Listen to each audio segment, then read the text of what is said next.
Thank you to all three of you, and I don't know if we have any questions from the audience, either for Mr. Piat, from Jose from Honduras, from the Customs Organization, or for our dear friend Giovanni, the General Manager of the Cologne Free Zone. If not, then we will move on to our next panel. Thank you so much for participating in this forum today. In order to close this forum, we will have our last closing panel. We are doing very well here on our schedule if you're following us online. And so we'll be having a few final comments and final ideas and perspectives on security issues. We wanted to invite three different people to the stage. One of those is Mr. Michael Chin, Vice President of the Cologne Chamber of Commerce. Mr. Mauricio Vieira, Chief of the Fight Against Illicit Commerce and Preventing Transnational Organized Crime from the University of Peace for the Nations. And we also have Honorable Elias Castillo, General Secretary of Parlatino. Please come forward. Yes.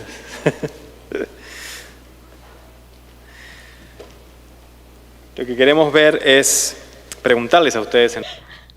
I wanted to ask you a little bit about the regional perspective on security.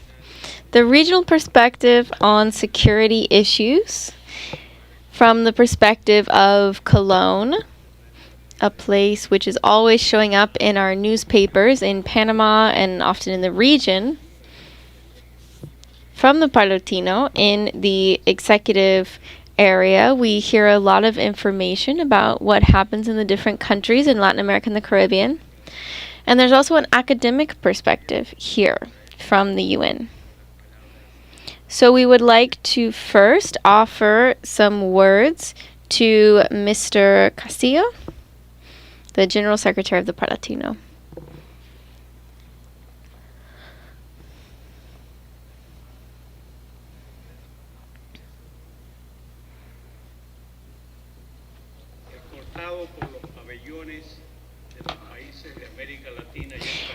With these flags from Latin America and the Caribbean behind me and lit by the 23 lights above, which represent the three countries that make up the Parlatino, I greet all of the panelists, all of those who have joined us here in person and virtually. I would like to say hello to Mr. Robert Pittenger, Chairman of the Parliamentary Intelligence Security Forum, as well as Mr. Alejo Campos, the Regional Director of Crime Stoppers. I have heard already from speakers, including Mr. Senator Pizarro, Senator Silvia from Argentina, as well as Representative Karina Niño, representative as well from Parlatino. So it is such a pleasure to have shared these 2 days with this magnificent forum where we have heard excellent speakers talking on very important topics. It's so valuable to look at all of these topics as though we understand that here there are diagnostics issues we're looking at, and there are other issues that we're looking at here. But there will be other institutions that will need to really execute these analyses. The analysis has been done, and now it must be put into practice. Yesterday, in a panel, Senator Jorge Pizarro of Parlatino referred to the regional security perspectives, which are very relevant to our panel. So I would like to reiterate what Mr. Pizarro said and give a few additional perspectives which reflect our institutional policy. It is institutional policy to consider all of the issues brought forth in a transversal, cross-cutting way in order to understand the regional reality in all of its aspects. The Citizen Security Committee fights against drug trafficking and organized crime, and in all cases, these are shared many times in joint meetings with other commissions. One aspect that is so relevant for every issue we've talked about today, and especially in the promotion and continuing protection of national securities in our region, is the democracy in our areas. I would like to highlight this issue once again. We have been in other meetings of the Parlatino, and many times decisions that are ratified by the parliaments have come into traditional diplomacy through ambassadors, through diplomatic representatives, through bilateral and multilateral conversations, internal and external conversations, and other similar situations, many times with the executive branch. In our countries, the members of parliament are representatives of civil society, and they must form part of these important conversations which affect the lives of our citizens. The legislative function is not just to ratify decisions made by the executive. It is essentially to audit. And these auctions cannot be done without the intense participation in every phase of the process and a walking alongside in the processes of the government. Sub-regional and regional parliaments are important conversational forums and areas for analysis to understand what is happening in our region. They offer dialogue spaces interregionally and regionally, not just with similar organizations, but broadly speaking with all relevant stakeholders. At this time, we must take on new modalities of dialogue with civil society, in parliaments, in governments, and generally as political leaders. Dialogue, as it says, requires reciprocal flows of information. All parts must act as receivers and as sharers of information. Civil society has often been a passive listener. Civil society has often been limited in only receiving information about the activities that the state enacts once decisions have already been made, even when they are already being implemented or have already been implemented. Because of this, we must improve spaces, mechanisms, and formal and informal procedures established so that this dialogue can happen properly and so that we can create new conversations so that civil societies in all their different aspects can express their will, so that they can be heard and they can be taken into account in all environments. In terms of security and fighting crime and delinquency, this important aspect of the common man is something that promotes, and the connection with the common man and the citizenship is something that Crime Stoppers promotes. This is why the parliament members must create spaces to work with and monitor the fulfillment of the commitments and resolutions that are adopted in the parliament. All of these elements are indispensable for the parliamentary work to be effective in promoting regional security, which implies the strengthening of interparliamentary partnerships and sub-regional and regional partnerships like Parlatino. It is important to move towards legislative harmonization for regional security. This includes many different topics, and Parlatino has available 2 basic documents, which are basically methodological guidelines for harmonizing legislation and procedures in order to develop and discuss different bills and legal projects. This information can be found on the Parlatino website. The Commission for Citizen Security fights against drug trafficking, terrorism, and organized crime with the support of internal organizations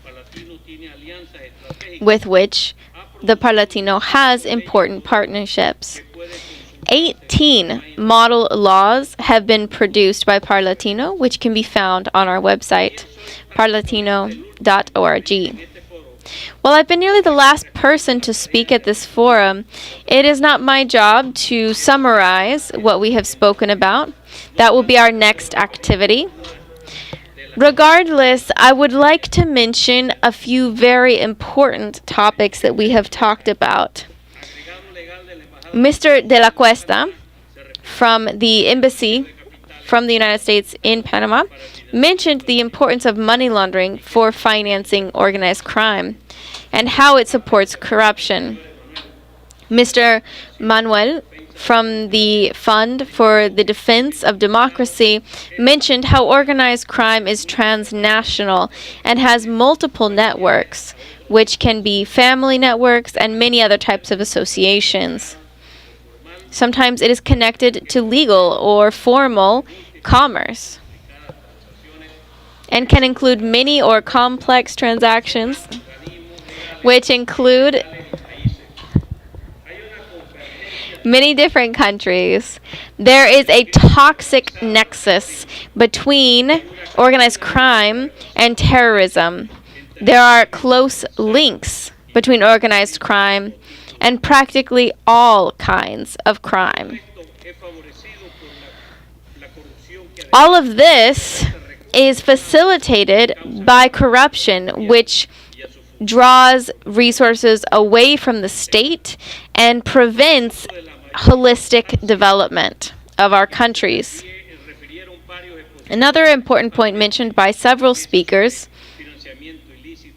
when they spoke about illicit financing and the issue of adversarial investments and other issues, as well as asset forfeiture, were very interesting.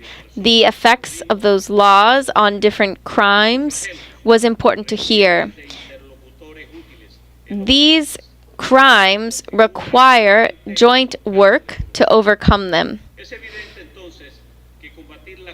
It's evident that avoiding impunity and sanctioning those guilty of corruption in a strict way, as well as developing a strict transparency in all state organizations, is one way, not the only way, but a highly effective way of fighting organized crime.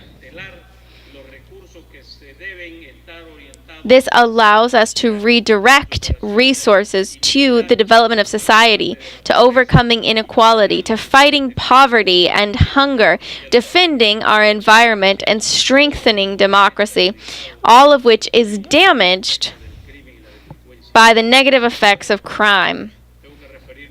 When I speak about democracy, I want to mention that democracy is not just about voting. Democracy is much more than that. In Latin America now, we are having series of elections in our country, but that does not necessarily legalize democracy. It is about separation of powers. It is about institutionality. And at this time, Parlamento has an important role. We always mentioned that there is no democracy without parliamentary standards. It is important to have cooperation between different states to fight organized crime and crime in all of its forms.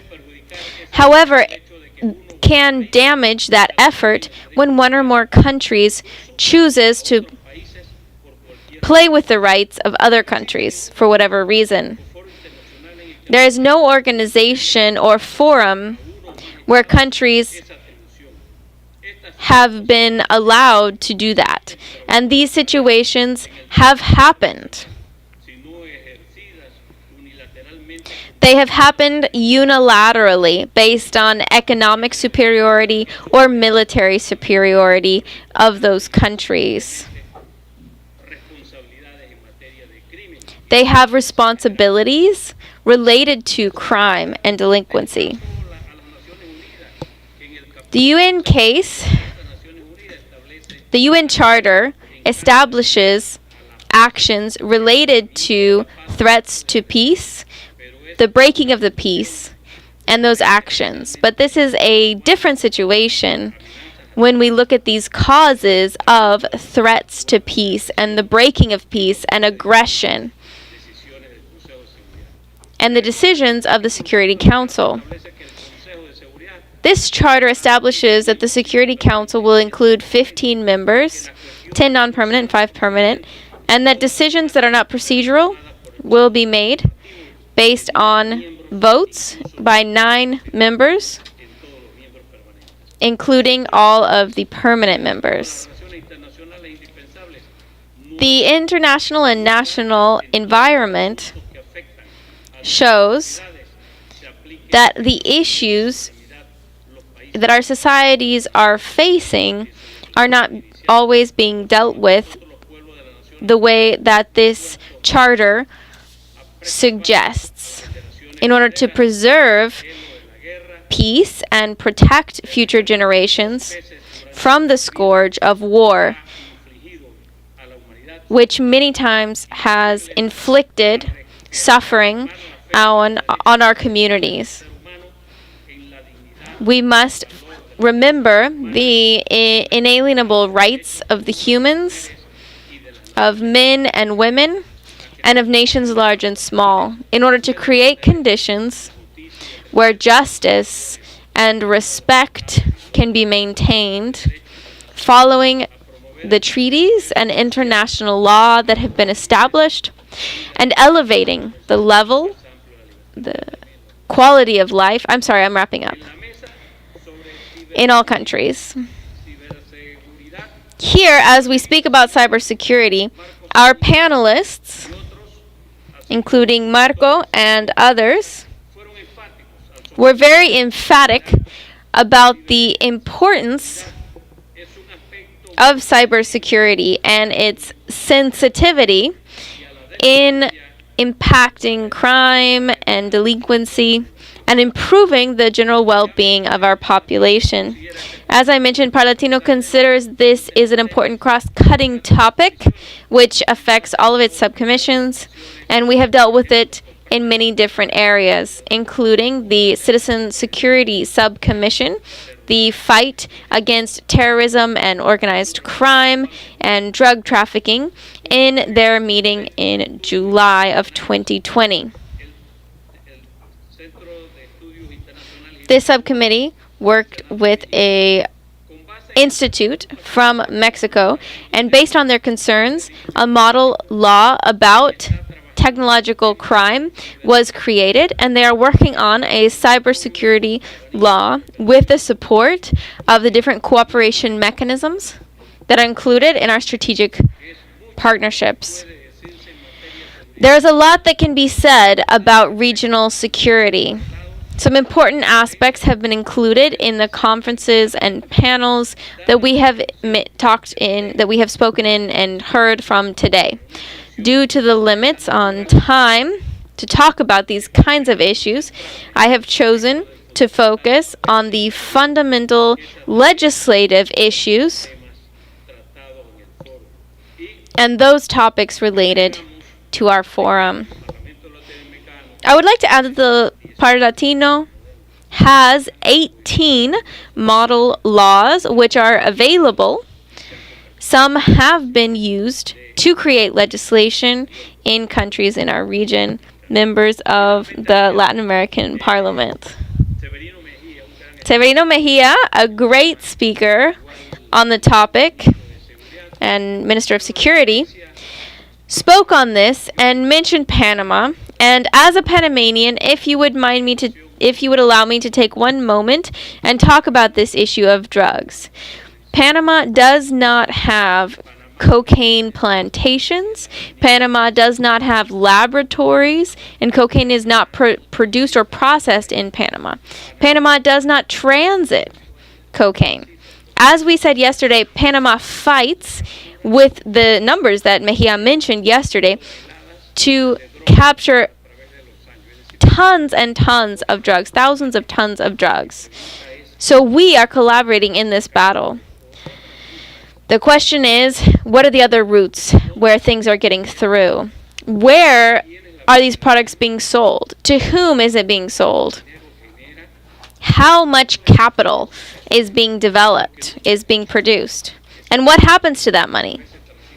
These drugs often go north, they go towards Europe, they go towards Asia, but we don't hear about the struggles in those countries where that scourge is arriving. This deadly scourge of these illegal drugs.